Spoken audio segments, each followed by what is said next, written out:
Elon Musk. C'est un homme qui veut aller sur Mars, être immortel et qui est un fou des puces qui permettront, quand on les greffe dans le cerveau, eh bien, de permettre aux paralysés de marcher et d'autres maux d'être réglés. Bien. Simplement, il pose une question qui m'a vraiment attiré mon attention. Il dit, si l'homme veut pouvoir dominer sa création, il faudra qu'il élève son cerveau au niveau des robots. Ce qui veut dire qu'une puce sera nécessaire pour augmenter notre capacité cérébrale, afin de continuer à être le maître du jeu. Sinon, d'après lui, nous deviendrons des chatons de salon. C'est son image. C'est pas une réflexion folle, hein. Elle pose de bonnes questions parce qu'aujourd'hui, l'intelligence artificielle a quand même envahi des domaines incroyables. La bourse, où on ne pourrait plus le faire sans eux, et ça a permis d'évoluer à une vitesse incroyable. Mais aussi la médecine, avec des opérations, mais des connaissances étonnantes. Et puis la recherche, mais dans plein de domaines, comme la justice, comme notre façon de travailler sur Facebook avec ces algorithmes qui définissent votre profil et les amis que vous pouvez avoir, etc. Oui, cette intelligence prend de la place, est efficace et aujourd'hui on lui obéit dans plein de domaines. Donc sa réflexion me paraît juste. Mais elle m'a quand même interloquée. J'ai été un peu effrayée aussi. Et en réfléchissant à l'évolution du monde, de l'humanité, je me suis dit, c'est drôle, il est dans la même lignée que Platon, que les chrétiens, hein, l'esprit au-dessus de tout.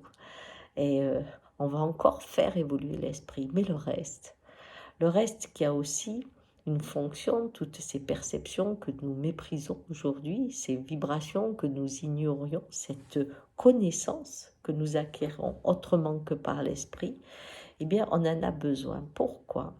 Parce que là où je crois l'intelligence artificielle ni rien du tout ne pourra rivaliser, c'est dans la capacité à attraper l'inconnu et à modifier le sens de l'histoire. En effet, les grands hommes, hommes et femmes, qu'ils soient religieux, scientifiques, artistes, tous parlent d'une vision, parlent d'un état particulier pour acquérir une révélation dont le chemin intellectuel ensuite sera à faire pour rejoindre ce qui a été vu, qui est au-delà, en dehors de toutes les connaissances connues.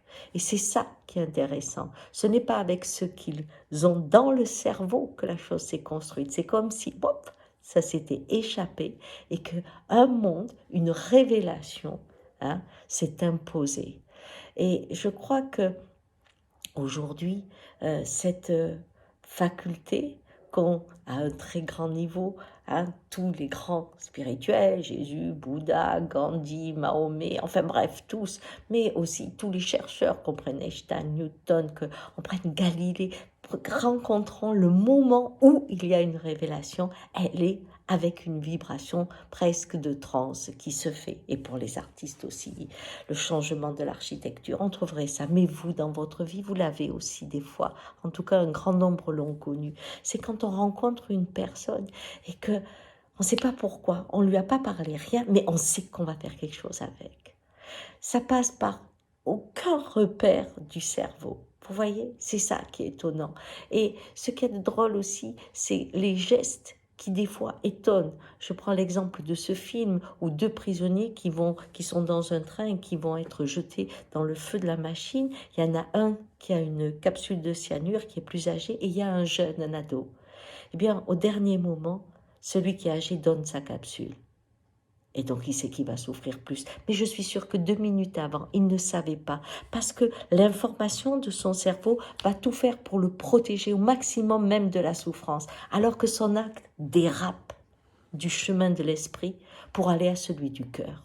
Et voyez-vous, si on doit implanter une puce qui va ouvrir nos capacités d'analyse, il faudra implanter une ouverture de nos perceptions et de notre cœur pour que les deux s'unissant, il y ait une rencontre étonnante dans cette humanité.